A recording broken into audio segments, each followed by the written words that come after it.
sama-sama dalam hal pekerjaan, satu profesi, namun keduanya saling berlomba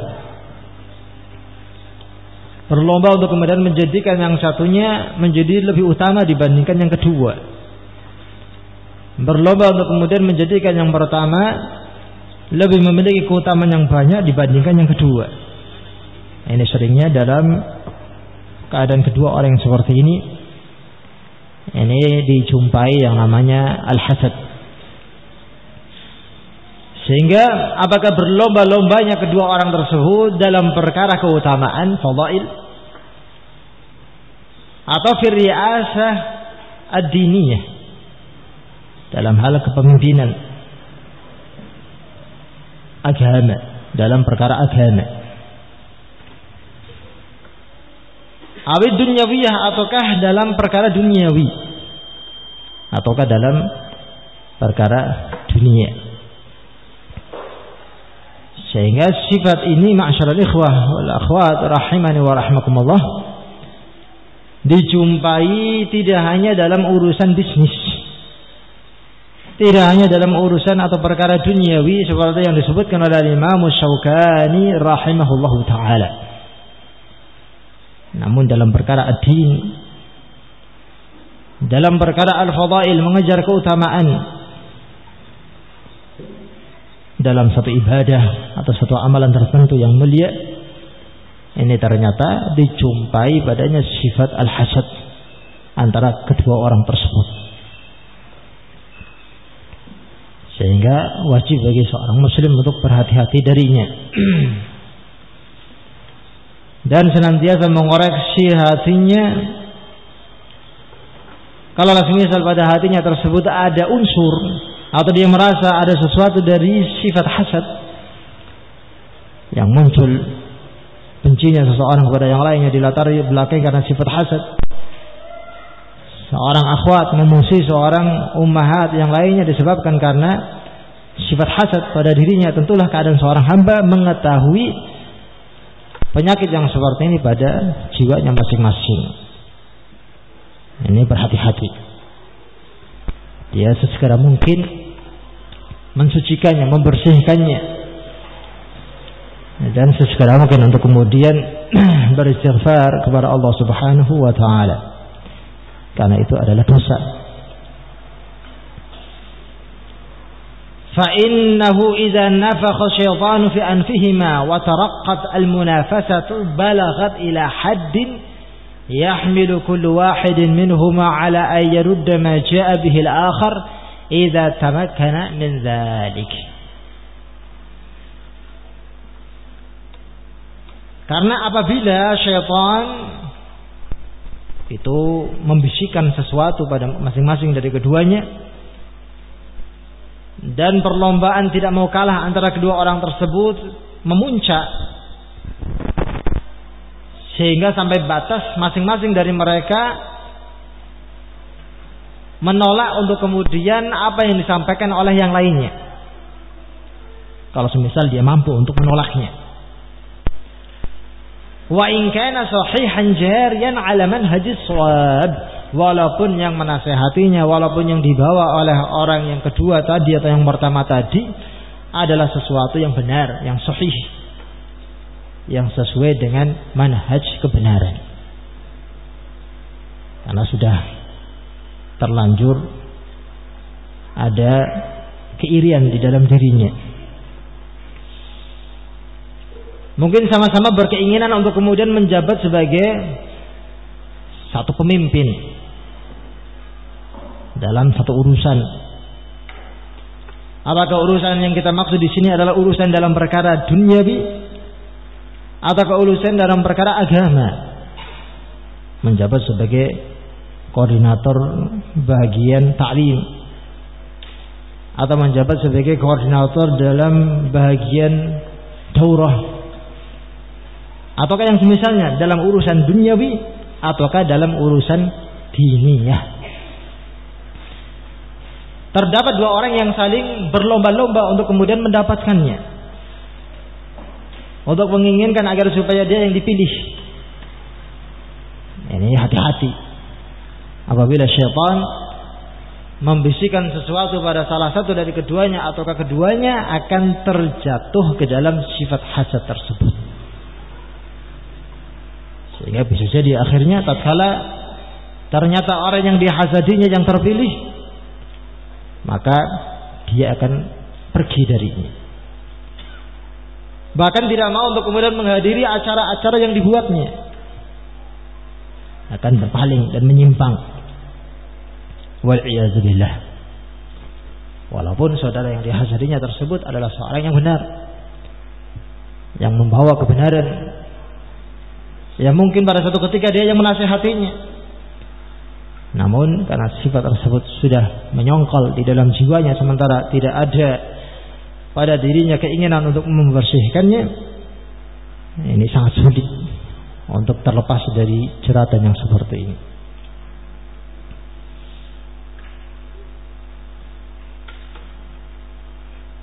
Bahkan di sini Al-Imam Syaukani rahimahullah pada zamannya, beliau rahimahullah taala menyebutkan, wa qad ra'ayna wa sami'na min hadzal qabil ajaiba sana'a fiha jama'atun min ahli al-ilmi sana'a ahli taghut.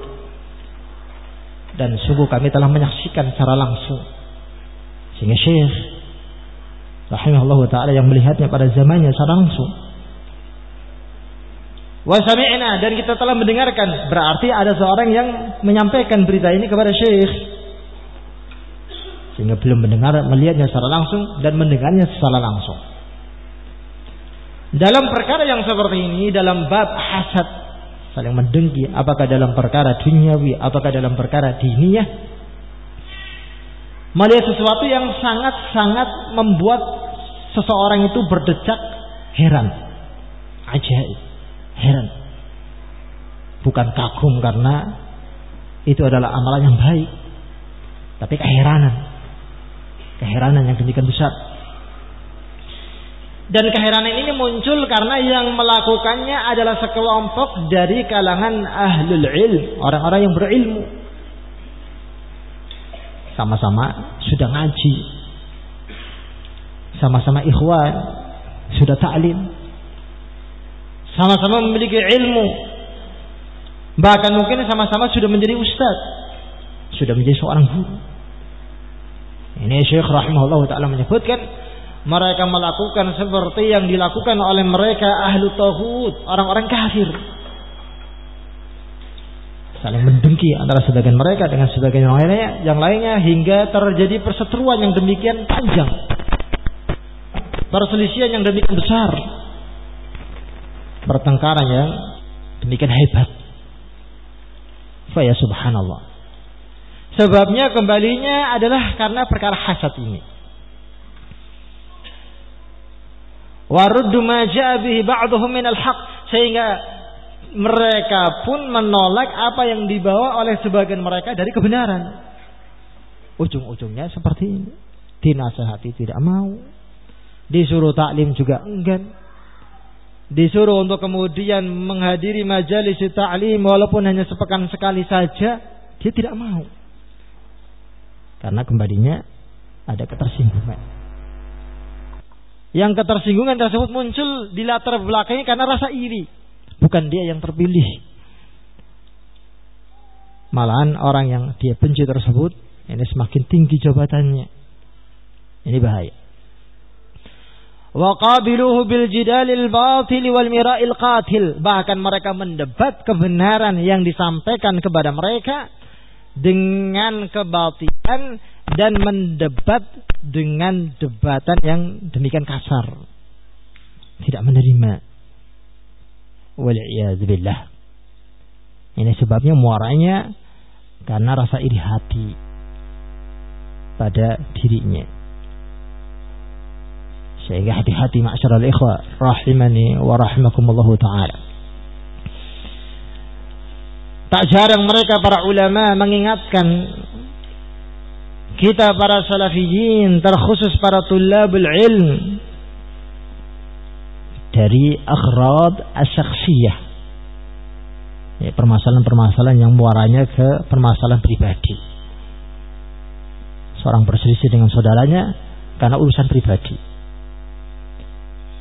Seorang bertengkar dengan saudaranya karena permasalahan pribadi. Apakah bersinggungan dengan perkara dagangannya, bisnisnya, pekerjaannya, profesinya, ataukah berhubungan dalam perkara amalannya, mengurusi pondok pesantren, sama-sama bertugas di salah satu divisi, dan yang semisalnya.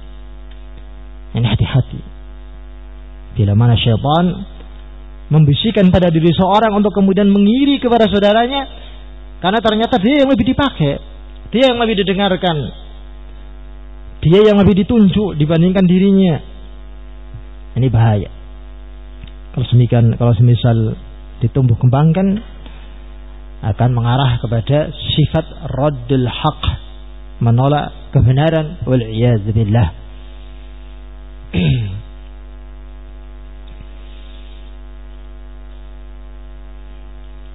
Sehingga dari penjelasan Syekh Syaukani, Al-Imam Syaukani rahimahullah menyebutkan kepada gambaran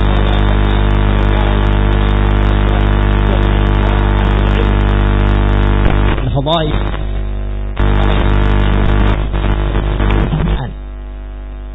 mereka saling hasad menghasad dalam bab al-ilm. Mereka saling hasad menghasad dalam bab ar-riasah, kepemimpinan dalam perkara al-ilm. Mereka saling hasad menghasad di dalam bab at-ta'lim wa tadris. Wal iyad billah. Melihat muridnya sedikit sementara kawannya banyak. Melihat yang hadir di majelisnya itu lebih sedikit sementara kawannya tersebut itu banyak. Melihat dirinya itu dikesampingkan sementara kawannya itu lebih terlihat. Ini bahaya.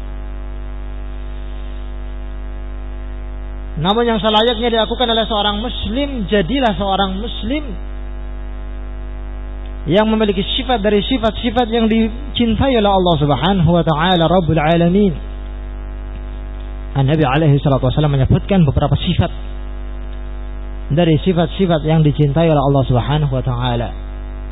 Itu kata Nabi alaihi salatu wasallam, "Innallaha yuhibbul 'abda at-taqiyyal ghaniyal khafiyya." Sesungguhnya Allah tabaraka wa taala itu mencintai seorang hamba yang taqiyya, memiliki sifat pertama adalah bertakwa. Dia adalah seorang yang taat kepada Allah Subhanahu wa taala. Definisi takwa kita ketahui adalah menjalankan perintah Allah dan meninggalkan larangannya. Sehingga tatkala seorang dia mengetahui perintah-perintah Allah, dia jalankan. Dia mengenal larangan Allah, kemudian dia jauhi, dia tinggalkan, maka pada hakikatnya dia telah menjalankan salah satu dari perangai sifat yang sangat dicintai oleh Allah Tabaraka wa taala, yaitu sifat at-taqwa. Ini sifat yang pertama. Kemudian yang kedua, al-ghani. Seorang yang ghani. Seorang yang ghani. Kalau ghani secara bahasa artinya kaya. Tidak butuh kepada orang lain. Merasa dirinya itu sudah berkecukupan. Tidak membutuhkan bantuan orang lain. Itu makna ghani secara bahasa. Sehingga di sini mencakup pada tafsiran makna al-ghani adalah sifat al-qanaah. Seorang merasa qanaah dengan rezeki yang Allah berikan kepada dirinya. Dan sifat al-afaf, tidak mudah untuk kemudian berkeluh kesah kepada saudaranya. Tidak bermudah-mudahan untuk kemudian meminta bantuan kepada saudaranya. Itu makna dari al-afaf, menjaga harga diri. Tidak suka minta-minta kepada orang lain. Ini termasuk dari makna al-ghani.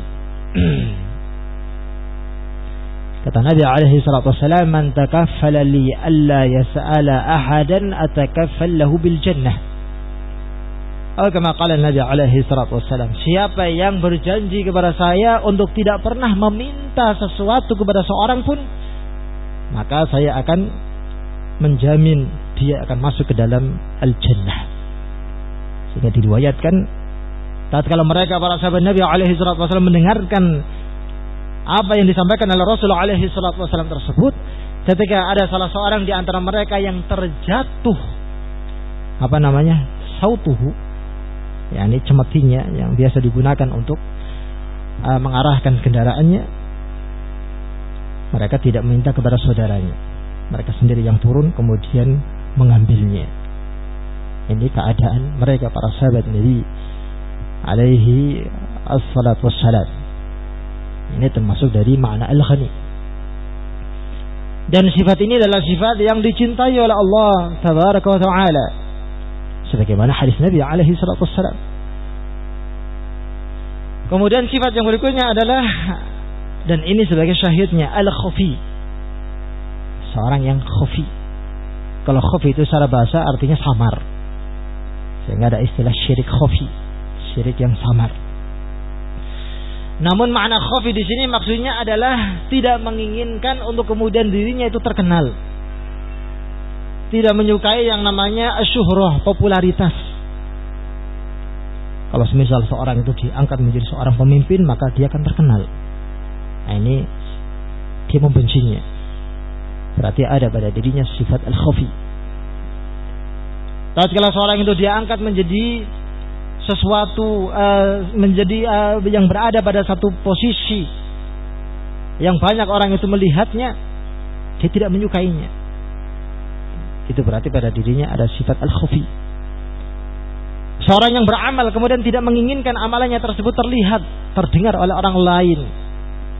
Akhirnya dia menyembunyikan amalannya, dia kerjakan di rumahnya.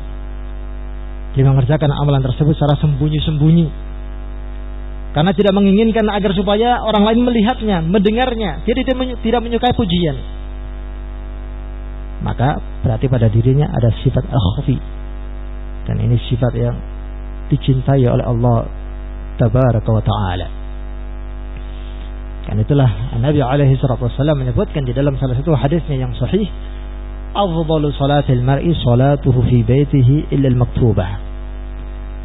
Afdal salat seorang muslim maksudnya adalah salat yang hukumnya adalah di bawah al-fard, di bawah kewajiban. Berarti salat itu adalah salat sunnah, adalah salat yang dilakukan oleh seorang di rumahnya, kecuali salat fardu. Afdalu salatil mar'i salatuhu fi baitihi illa al-maktubah. Ini karena merujuk pada sifat al-khafi, yang apabila dilandasi karena sifat khafi tersebut tidak menginginkan al-zuhur, popularitas, tidak ingin kalau semisal dia terkenal oleh saudaranya sebagai seorang yang rajin mengerjakan dan menjaga sholat sunnahnya, dilakukan di rumahnya. Ini pada dirinya terkandung sifat yang mulia yang dicintai oleh Allah tabaraka wa ta'ala.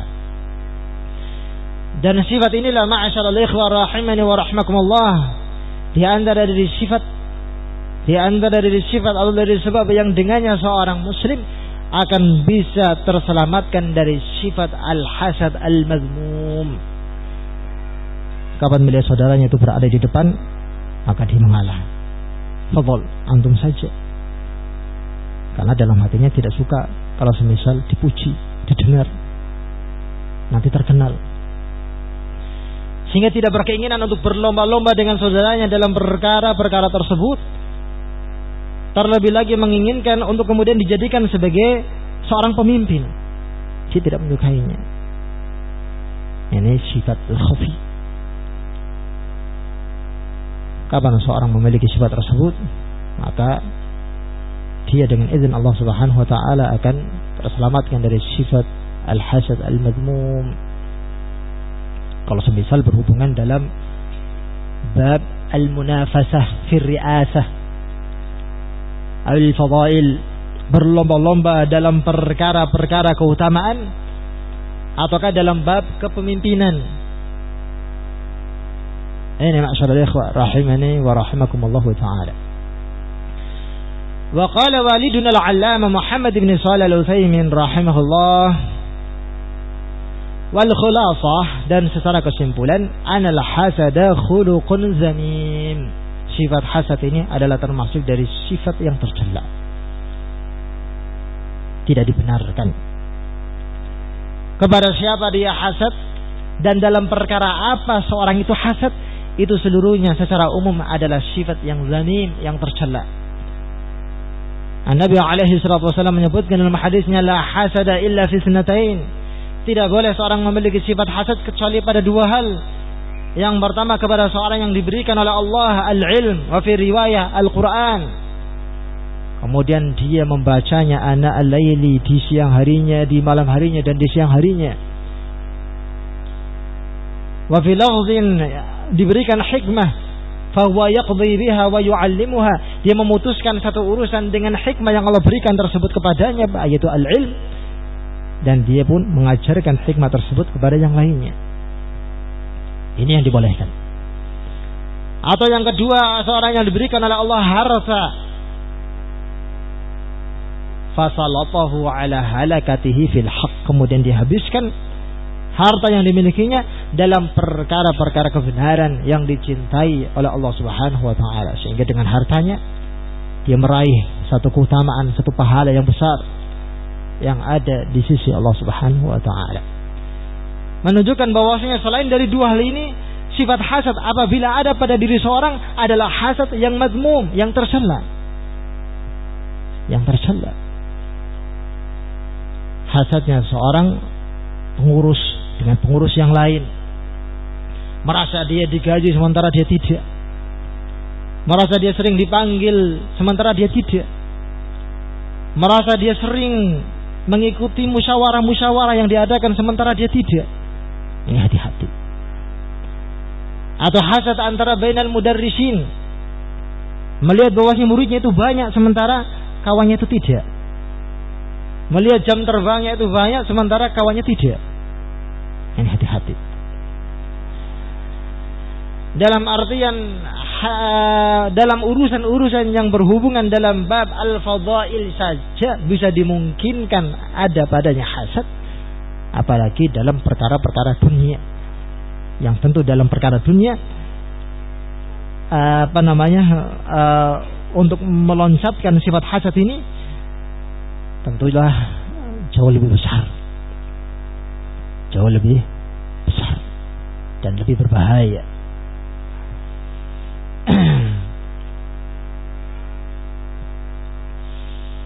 Nabi alaihi salatu wasallam mengingatkan di dalam salah satu hadisnya tentang fitnah wanita, ya kan,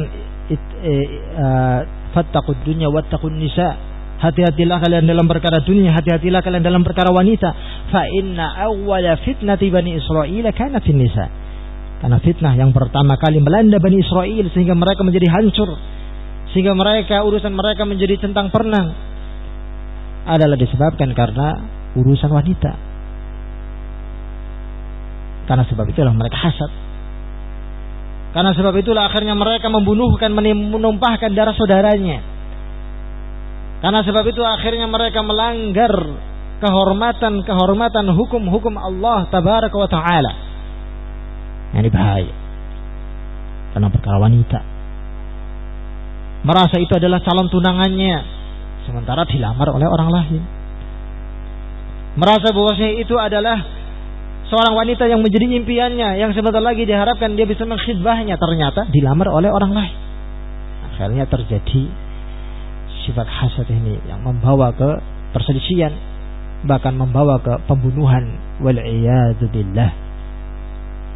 Sehingga hati-hati dari sifat hasad.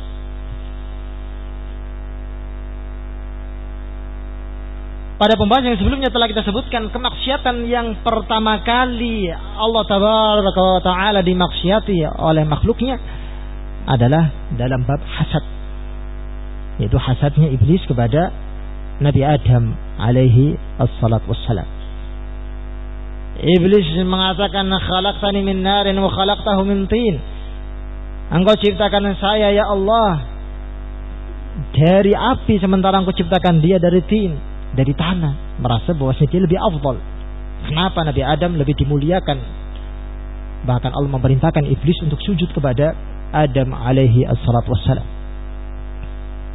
Ini sebab-sebab kekafiran, kesombongan kepada Allah tabaraka wa ta'ala adalah sifat hasadnya iblis kepada Nabi Adam alaihi salatu wassalam. Dan terjadinya pembunuhan pertama kali di alam dunia antara kedua anak Adam alaihi salatu wassalam, itu juga sebabnya adalah karena perkara hasad ini.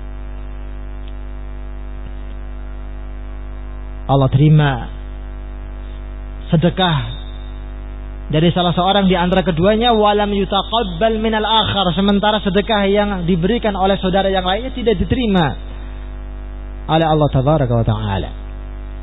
Maka karena unsur inilah dia mengatakan aqtulannak, saya benar-benar akan membunuhmu, sehingga terjadilah pembunuhan tersebut. Wal iyaz billah. Sehingga dengan ini ma'syaral ikhwah rahimani wa rahmakumullah, kita mengetahui bahwasanya imbas dari sifat hasad ini seluruhnya adalah sifat-sifat yang besar, yang seluruhnya adalah sifat-sifat yang tercela. Kesombongan imbasnya adalah karena sifat hasad. Pembunuhan juga imbas dari sifat hasad. Menolak kebenaran itu juga imbas dari sifat hasad. Seorang akhirnya tidak manhaj, seorang akhirnya tidak mau ta'lim, seorang akhirnya enggan untuk kemudian menghadiri ta'lim atau daurah yang diadakan oleh si fulan. Itu seluruhnya adalah karena sifat hasad yang dengannya akhirnya dia menolak kebenaran itu sendiri. Wal iyaz billah. Kemudian Syekh Muhammad bin Shalih Al-Utsaimin rahimahullah menyebutkan, ma'al asafi innahu aktsaru ma yujadu bainal ulama. Sangat disesalkan, sangat disayangkan, kebanyakan dari sifat ini dijumpai di tengah-tengah para ulama yang punya ilmu, wa talabatil ilm, dan para penuntut ilmu. Bahwa walakin ma'al asafi annahu bainal ulama'i ashad, dan sangat disesalkan sifat hasad ini yang terjadi di antara mereka para ulama jauh lebih besar, lebih dahsyat dibandingkan dalam perkara-perkara yang lain. Akhirnya mereka saling menghajar, akhirnya mereka menolak nasihat saudaranya, akhirnya mereka bahkan mungkin mentahzir saudaranya dalam keadaan saudaranya tersebut berada di atas kebenaran.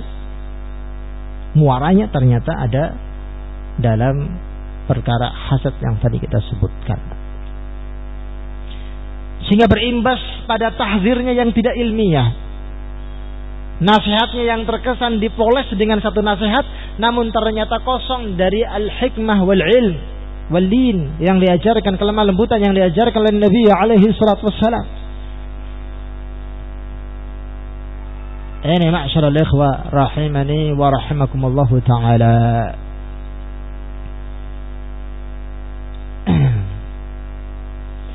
Wa baina talabatul ilmi asyad, demikian pula terjadi di antara mereka para penimba ilmu juga sangat asyad, sangat besar. مع أنه كان الأولى والأجدر أن يكون أهل العلم أبعد الناس من الحسد وأقرب الناس إلى كمال الأخلاق. Seharusnya, sewajarnya, selayaknya mereka ahlul ilm adalah manusia yang paling jauh dari sifat hasad dan paling dekat kepada akhlak-akhlak yang sempurna. Seharusnya demikian. Bertambah ilmunya berarti bertambah imannya. Dan Nabi alaihi salatu wasallam menyebutkan di dalam hadisnya, termasuk dari tanda keimanan yang sempurna yang dimiliki oleh seorang muslim adalah terwujud dari akhlak-akhlaknya yang baik, perangai sifat-sifatnya yang mulia. Akmalul mu'minina imanan ahsanuhum khuluqa. Seorang mukmin yang paling sempurna imannya adalah seorang mukmin yang paling baik akhlak-akhlaknya.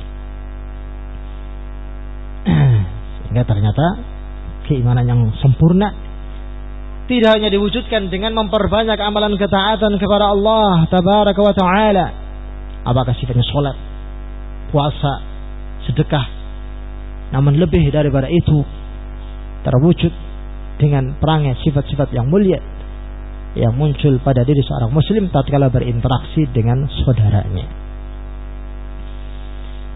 Sehingga disebutkan di dalam salah satu hadis tentang adanya seorang wanita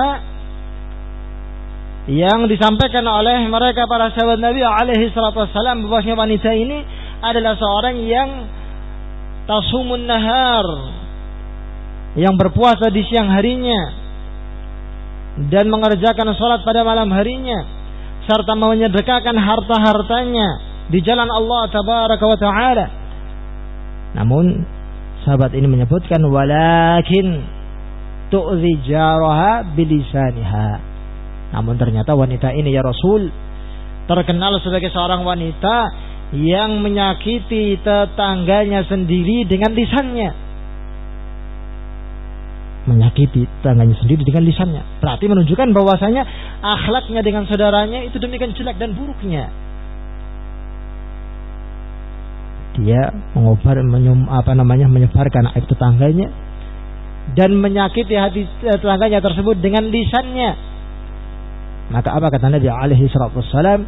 La khaira fiha bal hiya min ahli nar. Wanita yang kamu maksud ini adalah wanita yang tidak ada kebaikannya sama sekali, bahkan dia adalah termasuk dari wanita ahli nar wal iyaz billah. Padahal sebelumnya diceritakan wanita ini adalah seorang wanita yang gemar untuk menyedekahkan hartanya, gemar untuk kemudian menjalankan qiyamul lail dan berpuasa di siang harinya.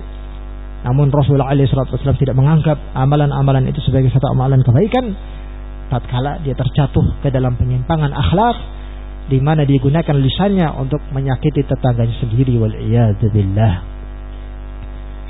Ini ma'asyiral ikhwah rahimani wa rahimakumullah taala.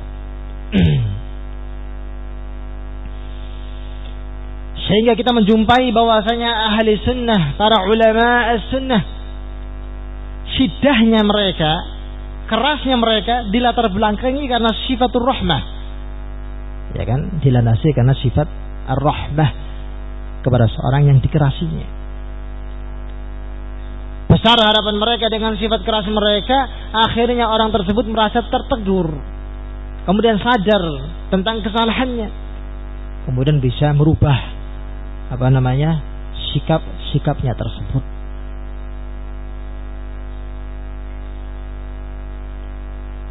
Sehingga ahlu sunnah sebagian salaf menyebutkan arhamun nas, manusia yang paling penyayang.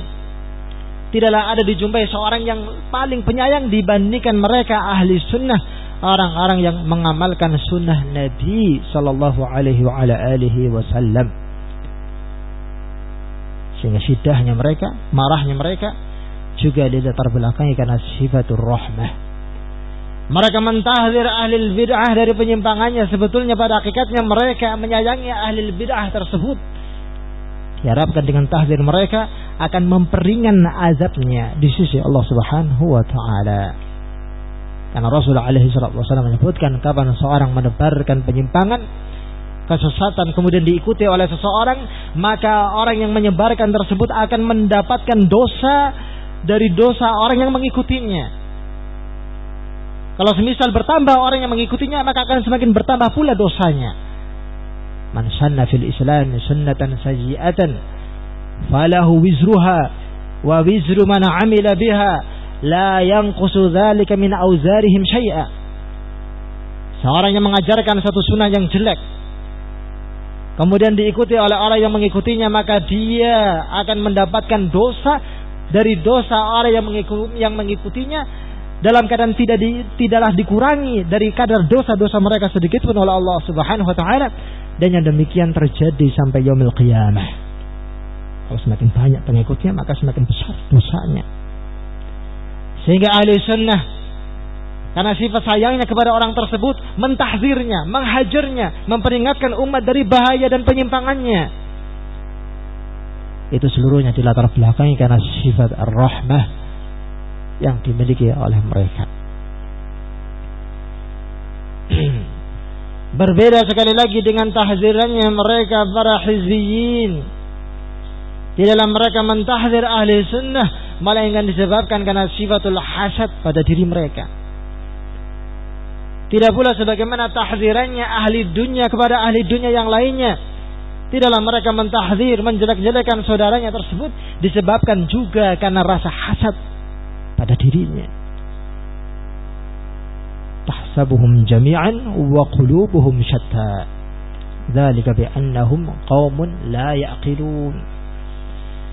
Engkau menyangka mereka orang-orang kafir bersatu padu sebagai seorang yang kuat persatuannya. Namun Allah sebutkan wa qulubuhum syatta. Namun pada hakikatnya hati-hati mereka itu tercerai-berai.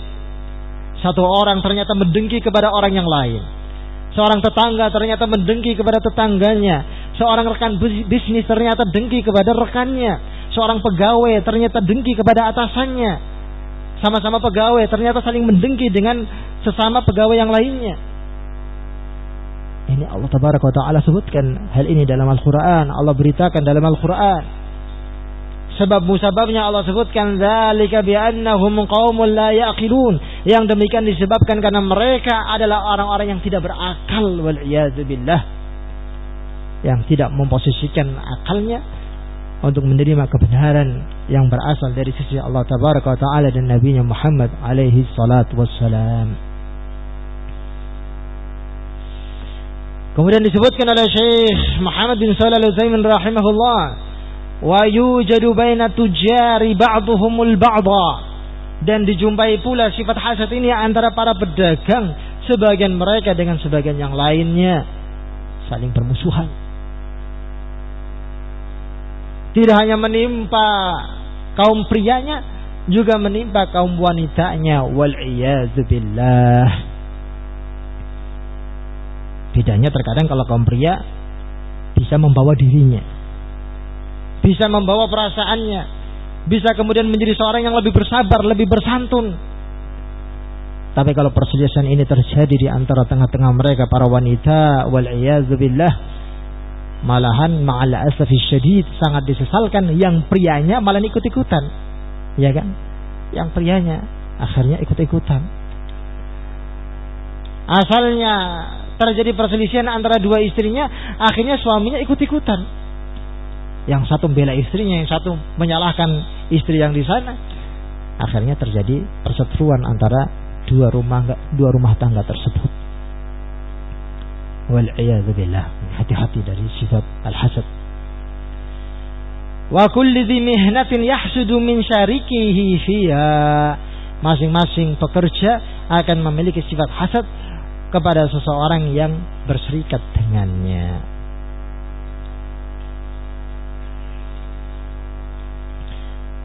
Kemudian beliau rahimahullah juga menyebutkan, walakin ma'al asaf annahu bainal ulama ashad wa baina talabatal ilmi ashad.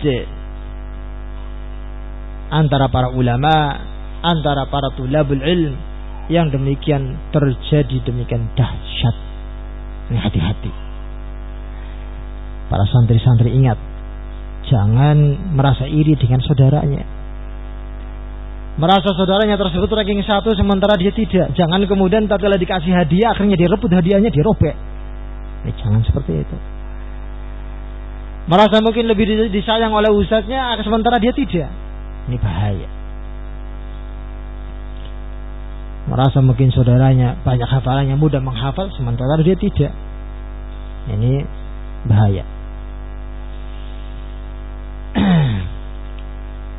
Namun hendaklah masing-masing orang mengamalkan sesuai dengan kapasitasnya dan beramal sesuai dengan profesinya, dan menjalankan masing-masing dari konsekuensi hidupnya sendiri-sendiri tanpa terpengaruh dengan yang lainnya.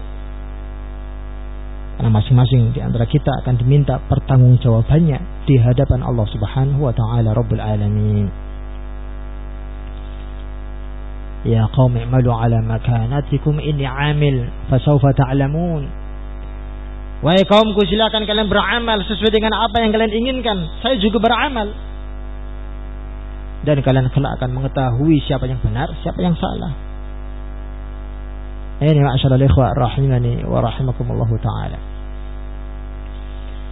Sehingga Dengan keterangan-keterangan yang seperti ini, Syekh rahimahullah wa hafizahullah Muhammad bin Ibrahim Al-Utsman menyebutkan bahwasanya sifatul hasad ini termasuk dari sawarif anil haq, penghalang dari penghalang seorang terjauhkan dari kebenaran. Sehingga dengan ini hendaklah seorang yang berkeinginan untuk berada di atas kebenaran, dekat dengan kebenaran, dekat dengan ahli haq, orang yang mengamalkan kebenaran, jauhi sifat hasad tersebut. Dia bersihkan jiwanya dari al-akhlaq al-zanimah ar-razilah. Di antaranya adalah sifatul hasad.